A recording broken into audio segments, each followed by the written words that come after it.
गोरक्षाला घेऊ सत्यवतीच्या पुढे येऊ लागला.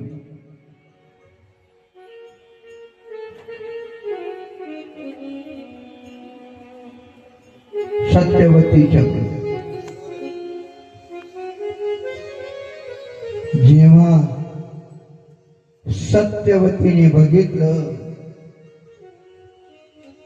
मच्छिंद्रनाथ म्हणतो,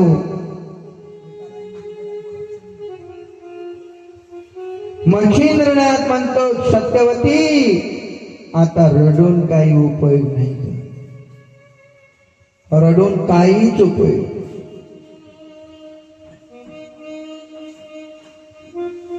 आणि मच्छिंद्रनाथ गोरक्षाचा हात धरून भ्रमण करण्याकरता निघून गेले.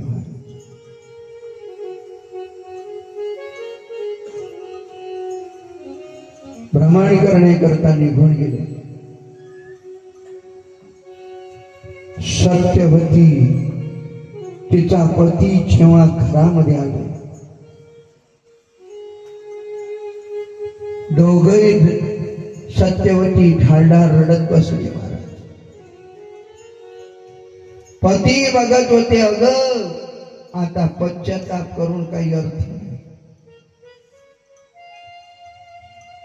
म्हणून म्हणतात ना, वेळ निघून गेल्यानंतर त्याने काही अर्थ नसते.